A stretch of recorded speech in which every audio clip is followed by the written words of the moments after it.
Sa mga nagtatanong ng update kay kabayan na nakulong sa Saudi Arabia at kanyang asawa dahil sa inggit ng isang Pilipina, sa ngayon guys ay medyo okay na ang kalagayan niya. Nabigyan na din siya ng tulong ng ibang mga kababayan natin at may tumulong din na ibang lahi. At nakapunta na rin siya sa Philippine Embassy at hiling niya na makuha ang passport ng asawa niya at ang pending na sahod nila. Sa ngayon daw ay hindi pa sila nakikita ng kanyang asawa, pero nandoon na daw ito sa bahay Kalinga. Nandito ako ngayon sa embassy. Nahingi po ako ng advice sa kanila kung anong gagawin ko. Gusto ko lang kasi makuha yung passport ng asawa ko sa ibigay yung sahod namin. Di bali na yung hindi makuha lahat ng gamit namin.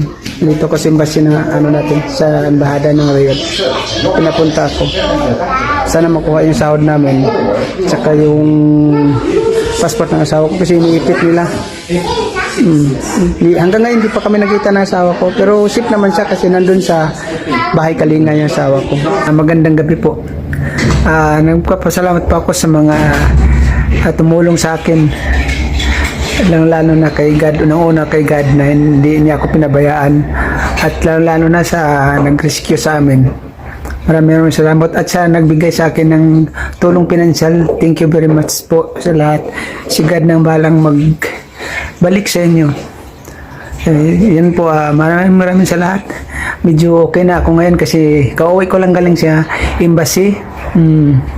Nag-report ako doon na anong gagawin ng inang payo. Sabi niya wag daw ako mag-alala kasi yung passport na yun makukuha daw yun, sila na daw bahala yung mga gamit at saka yung sasahod namin. Maraming salamat po sa lahat. Ang God bless po sa atin. Magandang gabi po sa lahat. Madaling araw na dito. Mag-alas 3 na. Hindi talaga ako makatulog kahit gawin ko. Sakit ng mata ko. Gusto ko matulog pero ang isip ko kung may kumakalas ko nga lang din sa sa pintuan na trauma ako. Mabigla akong di ako makatulog. Malayo ng Iniisip ko pa rin yung asawa ko nandun. Pero sip naman sa akin na sabay Kalinga na. Iba talaga yung magkasama kami. Sa shout out din pala dito sa mga kapitbahay. Mabait naman sila mga kapitbahay namin dito. Pinatira ako dito, may kwarto. Hindi pa ako siningil kasi tsaka na daw pag may trabaho ako, binibigyan ko ng pagkain. Ito, inatiran ako nilang pagkain. Yan. Yan o. Inatiran ako nila ng pagkain. Kape, lahat dito. Binibigyan ako ng pagkain. Ganun pa man, ganun pa nan. Alas 3 madaling araw, di pa rin ako makatulog.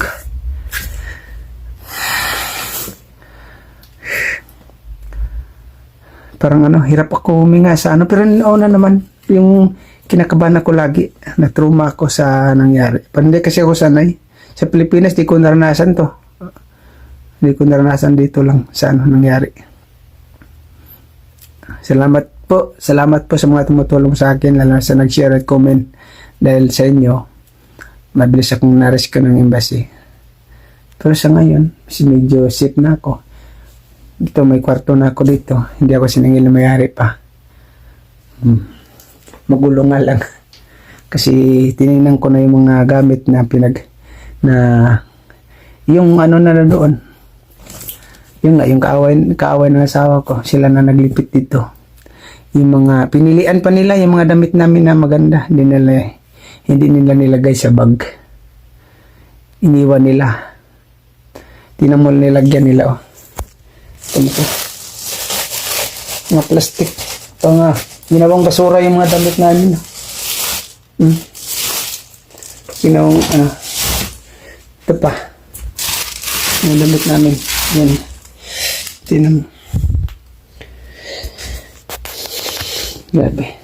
Ang masasabi ko lang kay kabayan ay laban lang. Siguro pagsubok lang ito ng Panginoon sa kanila at baka may mas magandang oportunidad ang naghihintay sa kanila. For example na lang, marami mga kababayan natin nagsasabi na mag-apply sila sa Europe. So malay natin na baka para dun talaga sila. Sa kababayan naman natin na sip-sip sa amo na sumbong ng sumbong, Diyos na ang bahala sa kanya dahil naniniwala ko sa salitang karma. Sa mga hindi pa nakapanood ng kwento niya, eto yun guys. May isang kababayan tayo dito sa Saudi Arabia na ikinulong dahil daw sa sip-sip na kasamahang Pilipina. At dahil sa pag-away ng isang Pilipina na katrabaho nila at ng kanyang asawa, umawat lang siya. Ngunit kung ano-ano na daw ang sinumbong ng Pilipinas sa kanilang amo at nakita sa CCTV na hinawakan niya ito, kaya pinadampot sila sa pulis. Wala naman daw sana ang problema sa kanilang employer dahil napakabait daw ng kanilang employer. Ang problema daw nila ay sa kapwa Pilipina na katrabaho nila na sip-sip at may inggit sa kanila at hindi daw sa kanila nakahiram ng pera. Pinag-inggitan kami ng kapwa ng Pinay, mga Bisaya. Hindi problema ng amo sa kapwa lang Pinay. Pinoy. Kailangan paano sa'yo. Grabe. Inggit. Pinalabas ako ng kulungan. Pinantay ko na lang yung asawa ko na makalabas siya sa kulungan kasi sarado kasi ngayon ang ang pag Friday Saturday kasi walang open yung jail nila. Ako kasi kaya napalabas ko ngayon kasi sabi ng pulis kailangan makalabas ako ngayon kasi illegal detention na sila, sabi ng pulis, kasi wala naman daw kami kaso, wala naman ang problema sa amo namin. Kaya ngayon di inaamandunan na ako sa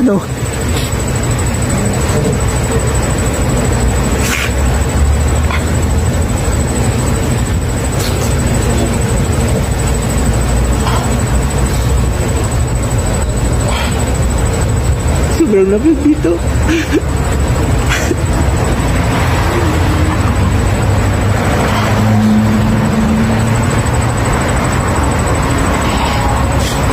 Mahirap pag may kasama kang sip-sip kasi mabait sana yung amo mo. Pag initan ka naman sa kasama mo, kapwa Pinoy. Pag Pinoy talaga, pag mag-inggit sa'yo, gagawa ka talaga ng paraan. Amo namin napakabait. Walang problema. Kaya lang, grabe ang sa kanila.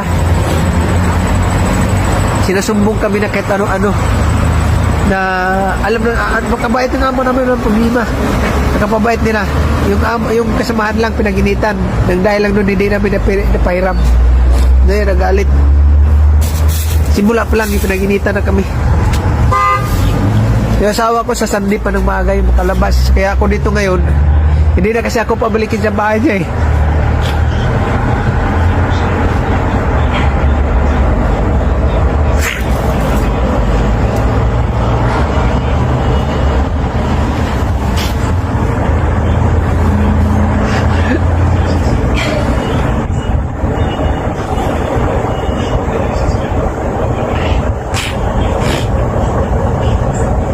Pira pag nasa ibang bansa. Hindi na ako pabalikin sa amo ko. Palaboy na sa labas. Laboy-laboy na lang ako dito. Tatay ko 2 araw. Doon ako sa sa labas ng sa presuhan ng mga babae. Bawal kasi ako pumasok. May bawal babae doon. Sa labas na ako ngayon. Isip ko na lang lamig.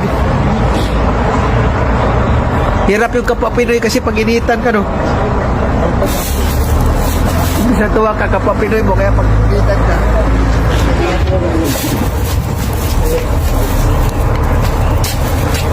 Wala akong damit dala Ito lang. Nakulong kami. Simula nakulong kami na asawa ko Miyerkules. Kinasuhan kami.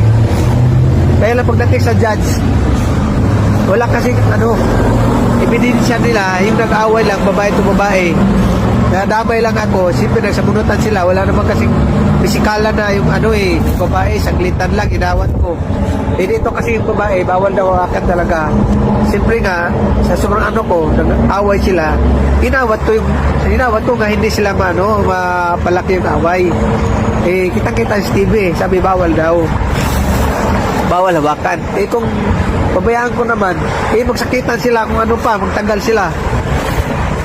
Alam na, di ko awatin. Dahil lang kasi sa kasamahan dito na maginitan ka.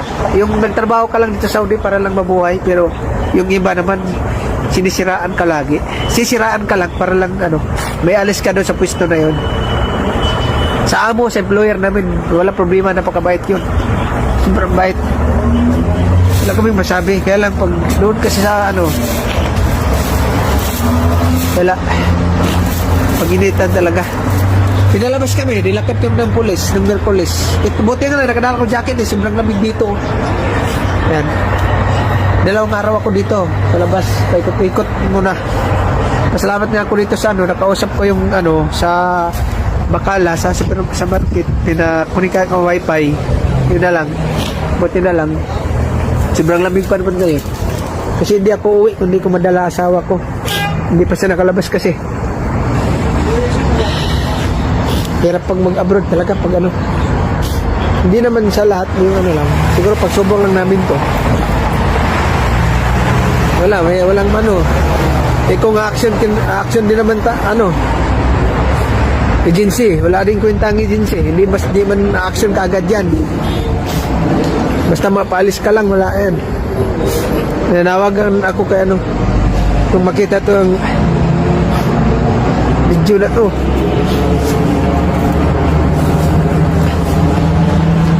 tubig na ako sana matulungan ako ni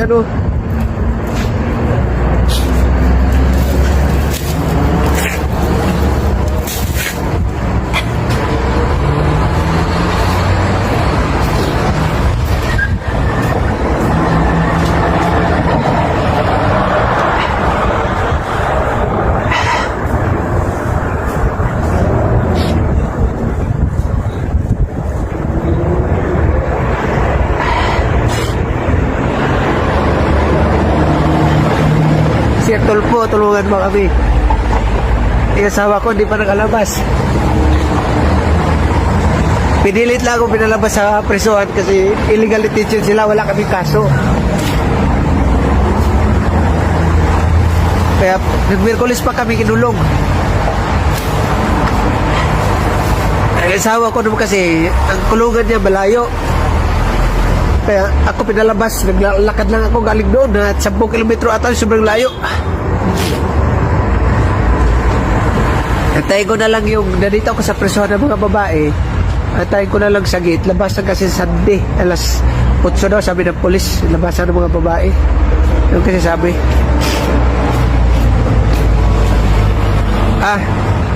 Sana makita to ni si Rapi Tulpo. Sir, tulungan mo kami, sir. Inasahan namin dito, embassy na lang. Hirap pag nakulong dito. 4 na araw ako nagkinulong. Wala kaming pinaginitan lang kami. Wala kaming kaso.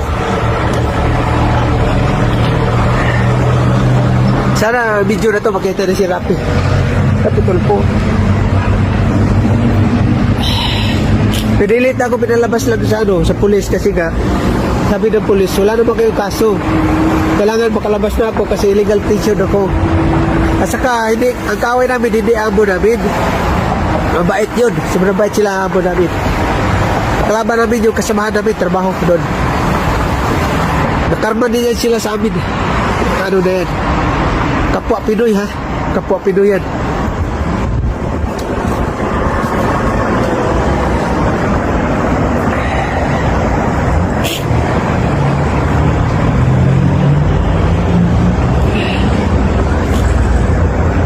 Dito muna ako sa walang damit dala ayun walang damit. Ito lang, buti nakadala ko jacket.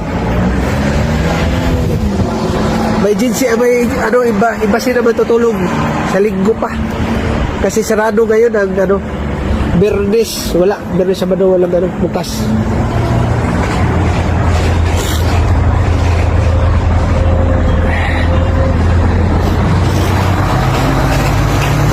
Sobrang lamig kasi dito ngayon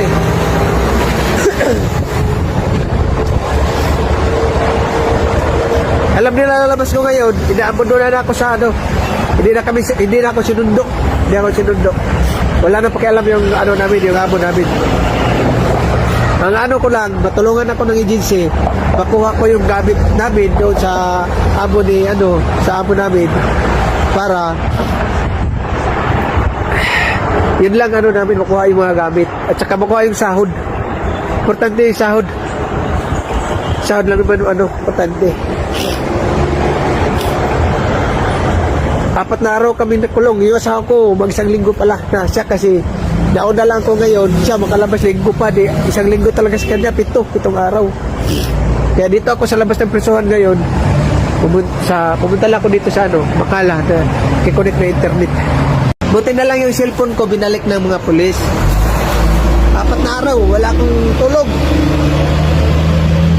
Walang yung pagkain. hindi ka makabili din. Kasi bawal lumabas. Ginumpis ka sa akin lahat, cellphone, wallet, lahat ng mga pag ipasok ka sa kulungan, wala kang dala kahit isa. Kaya paano ka makakontak sa pamilya? Ngayon, wala naman kami may kaso. Yung pinakalas namin na yung pinaka-judge na, kasi yung ilang salaysay kami sa police, tapos panglas yung dito, judge na mismo. Yun, buti na sabi nun dyan, wala mo kayong problema. Hindi away amo man, sa kasamaan nyo lang. Yung sabi ng amo ko, everything is, sabi ng judge, walang problema. Kasi wala kaming kaso, kasi nga, away babae lang yun Umawat lang ako Pati ayos niya, Sa amo namin, sobrang bait ng amo namin, wala kaming masabi. Sa kasamaan lang namin, pangit ugali.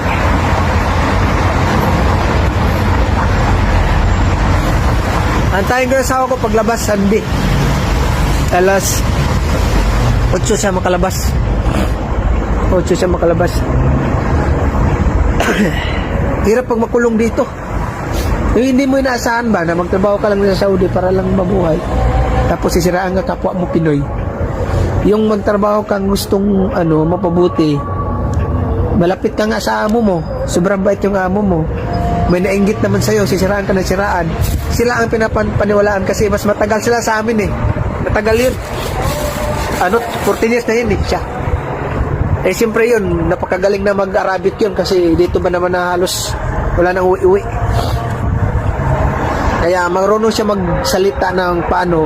Yung ginagawa mo kunting mali, ang sumbong niya 3 times pa yan hanggang 4 times yung dagdag, kumbaga yun na dagdagan niya, ganun. Wala namang lang ebidensya yun lang yung inawat siyempre natural nag-awa yung dalawa, inawat ko. Siyempre yun lang kinagalit niya mo, nga bawal hiwakan talaga babae, ganun. Salamat lang ako na nakadala ko ng jacket talaga, kasi biglaan lang kami, kinuha lang kami ng pulis bigla. Ngayon, buti ngayon, malapit-lapit na rin ako malubat. Buti na lang, binigay sa akin, paglabas ko, nahanap ko yung asawa kasi akala ko malapit lang kulungan niya, ang layo pala. Nag-Google Map ako, 10 kilometro ang nilakad ko, grabe yung layo. Yung pala, hindi sabay kami ng labas. Ang asawa ko labas niya, Sunday daw na alas 8 baga. Kaya antayin niya siya. Bernis ngayon. Bernis ng alas 7 yung punto. Pinag-inggitan kami ng kapwa ng Pinay, mga Bisaya. Taga Davao. Matagal na siya. Inggit na siya kasi nga, ang babae kasi doon siya kay friends sa lalaki. Siya talaga yung doon. Kami naman sa babae, yung asawa ko. Napakabait talaga nila. Lahat ng binibigay sa asawa, binibigyan nila ng asawa ko. Yung gawa siya ng paraan para lang masira kami. Mga Bisaya yun Bisaya din. Kanya-kanya naman sana kami trabaho. Hindi na mga pinakalaman sila. Kasi nga halos araw-araw, halos wala na nga silang trabaho Kasi nga, do your job, do my job. Yun naman dito Kaya pagbutihan mo, kaya lang sobrang hirap talaga pag may yung may inggit ba? Hirap pong may inggit.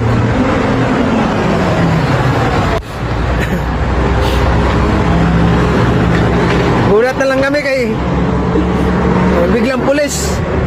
Hindi ka pwedeng i-upload yun bawal yun. Dinampot kami. Akala mo prisong kriminal ba? Kay pusas lahat. Pusas yung paa, pusas pa yung kamay. Kaya iba dito. Pupusasan yung kamay mo, pusasan yung paa. Kaya dami sugat-sugat yung paa ko. Hindi mahirap na lang kung makagalaw. So kunting ganun ganon ako, parang sumbi maglakad. Tapos nakaano pa. Naano ko lang yung asawa ko siyempre, awa ko. Okay, ako lalaki, okay lang sa akin. Asawa ko lang Ako nakalaya nga ako, dito na. Hindi naman kami sinundo, inabandona na kami. Yung mga gamit, wala akong madalang gamit, ito lang Andun daming gamit ko doon sa bahay. Kaya yung embassy dito, matulungan kami ng embassy dito sa Riyadh. Yung embassy dito sa Riyadh, sana maano nyo to, makita nyo tong video to. Matulungan kami agad.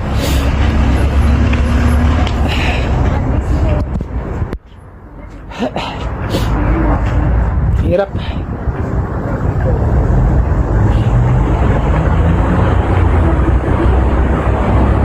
Okay lang sana kung malapit ng Pilipinas eh. Pwede kang uwi agad eh. Kukuha pa ng ticket eh. Schedule. Kukuha pa ng ticket. Gusto na rin namin umuwi dahil sa ano, pero sayang kasi. Kung wala no choice talaga, uwi na lang talaga kami. Ano? Diyos na lang bahala sa amin nung nangyari sa amin. Ano? Siya lang magawa. Ganun talaga eh. Ngayon, masaya na sila kasi tanggal kami, nakulong pa.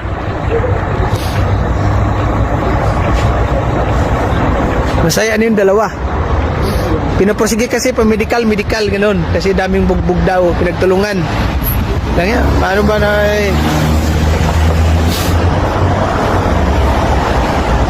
paano ko pinagtulungan eh? Babae yun, inaawat ko lang. Yung babae, kung lalaki ang ano, kung pinagtulungan, di, sasuntok mo lang yun, di. Kawawa. Siyempre, kahit gaano ka, galit mas ano, inawat ko lang sila, nag-away, nagsabunutan. Yun lang mali ko doon. Dapat ko daw hindi pinakalaman sila. Ayun sabi nila doon, bawal hawakan yung babae. Alang di ko hawakan eh. Isa lang siyempre nag-away na yung dalawa. Inggit lang dahil, yun ang dahilan, di pinahiram ng pera. Yun ang dahilan. Grabe ang ano. Dito na, napalbilaboy tuloy ako dito. Di na kami, inaabandona na kami dito na kami. Amo namin. Alam nila may schedule siguro nila na labas na kami. Kasi dinampot kami ng polis ng Merkulis. Merkulis ako dinampot ng ano.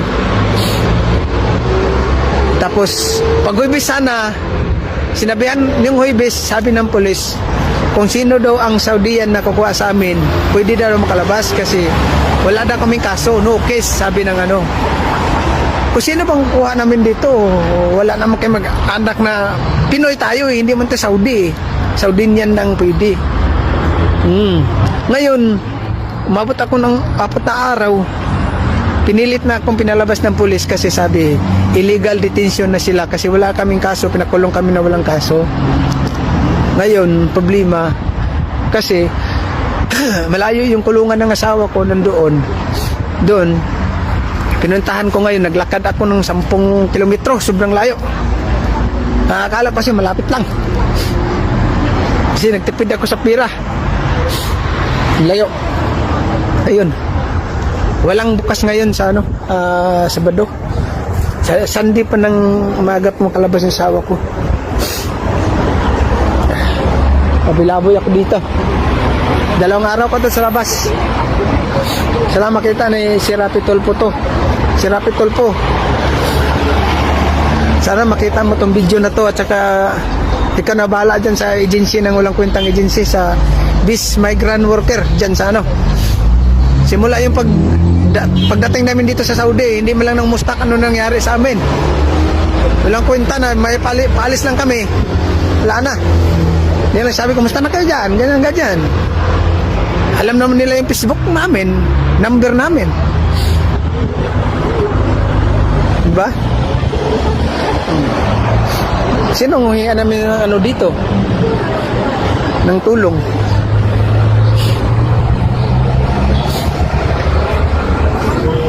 Pag-asa naman dito si Rapi Tulfo na lang na maano kami.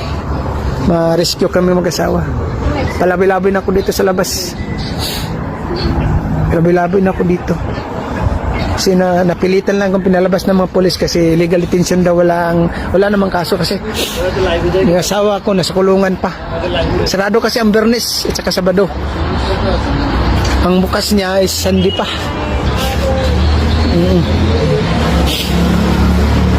Sunday pa yung bukas ng ano. Kaya 2 araw ko dito pabilaboy sa ano, sa labas. Ibang lamig. Nakataon kasi malamig ngayon, winter eh. Salamat na lang ako eh, nakadala ko ng jacket. Payat ko na kasi hindi ka maayos din ang tulog. Doon, ang ingay. pagkain. Iba kasi pag ano din, hindi iba talaga ang pagkain. Hindi ako sanay sa ano eh. Simula hindi lakad ako, wala talagang damit na pinadala. Lahat ng gamit namin nandoon. Nawala ko sa asawa ko noong nangyari ngayon. Yung asawa ko lang inaano ko na sana okay lang siya doon. Dito lang ko sa labas ng presuhan niya. Antayin ko sa paglabas. Kasi sabi ng police station doon sa kabila na sabi niya, punta mo na doon kasi sabi makalabas na daw. Ayun pala. Sabi, sir, hindi pwede akong lumabas kasi nga ang usapan ng embassy sa linggo may kukuha sa amin makikilala kasi doon sa kulungan kasi may kasama kong engineer doon, dalawa kang Pinoy doon. Ganon din nangyari sa kanya, dinampot lang siya, pinasok ang bahay, hindi naka-uniforme na wala din siyang kaso. Kaya lang ang problema kasi dito, kung wala kang kaso, hindi ka rin makalabas kung walang Saudinian na magpiyansa sa'yo. Yung mag-claim lang taga Saudi na ganun, na responsibilidad na para kung ano mangyari, siyempre siya ang nagpirma, siya nga hanapin, ganun eh. Kaya tumagal ako ng 4 na araw sa kulungan kasi wala naman kasi mag-pick up sa akin. Kahit sino, dami ko kakilalang driver, hindi man pwede sila kay Saudinian, pwede kasi mag-ano lang, kaya alam. Amo namin, wala. Basta Saudi lang na mag-claim na makalabas kami. Kaya mabato 4 na araw. Ngayon pang 5, pinilit na akong pinalabas kasi illegal detention na raw.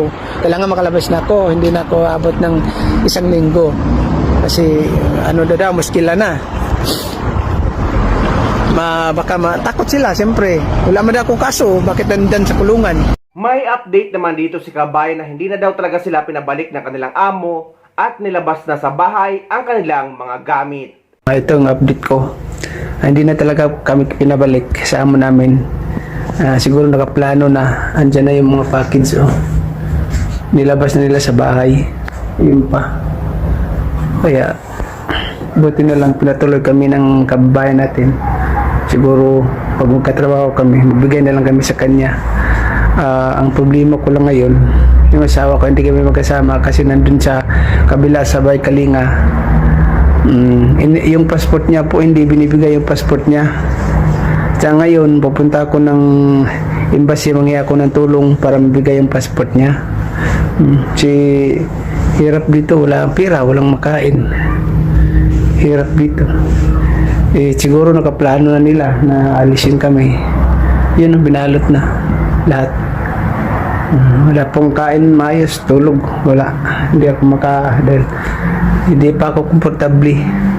Tsaka hingin ako ng payo doon kung pwede ba akong reklamo sa kanila, ika-counter ko yung, pero except wala yung hindi involved yung amo ko kasi mabait naman yung amo ko. Walang problema sila, yung kasamahan ko lang na grabe ang hirap sa kulungan ko. Ang daming sugat-sugat meron pa sa dibdib ko. So dahil tagjaksi pa yung naabot ko doon sa yun pala, 4 na araw ako doon. Wala palang kaso, dunitin lang ako doon. Grabing hirap. Sabi lang ng sinabihan pa ako bakit daw ako nagtagal sa kulungan, bakit di lumabas. Paano ako makalabas? Kasi hiningaan kami ng 500. Tagpa 500 para daw makalabas kami. Hindi kasi makalabas dito pag walang Saudian na ako sa amin. Makalabas lang kami pag may Saudian na magkukuha. Pahingihan kami tag 500. Pero may bigay ko, walang ang pera. Ang ginawa lang nila, kinabukasan, hinugot lang nila ko sa sa kulungan, nilabas ako. Yun na, binabayaan ako. Para na akong iwan dun sa loob, sa labas. Kaya ang ginawa ko na lang, nahanap ko yung asawa ko. Ang layo pala ng kulungan niya. Nilakad ko na lang. Grabing hirap. Hirap pag ang sitwasyon ko ngayon. Sana naman siguro mas pansin tong kalagayan ngayon. Hindi ko alam kung uuwi ba kami. Siguro uuwi na lang kami kung anong desisyon ng Okay, hanap kami ng employer ng iba. Saan maghanap ko ng ibang employer? Lang siguro. Hanggang ngayon kasi na-trauma pa ko sa ginagawa nila Hindi pa ako kaya yung tulog ko bigla na lang akong magising. magulat dahil sa nangyari sa akin. Lalo na siguro sa asawa ko sa nangyari din sa kanya. Sige naman, pagdakip sa amin, pusas ng kamay, pusas ng paa. Sino ba hindi matakot, diba? Sa hindi ko naranasan sa Pilipinas, dito lang sa ibang bansa. Daig pa yung kriminal. Sana mabigyan sila kabayan ng ating gobyerno ng legal na tulong at pinansyal, lalo na't isa naman silang documented OFW. Napakahirap talaga may katrabaho ganito kahit pakapwa natin Pilipino kung sip-sip naman sa amo at may inggit sa inyo. At ang nakakalungkot pa nito kung sino pa ang kapwa natin ay sila pa ang magpapahamak sa atin.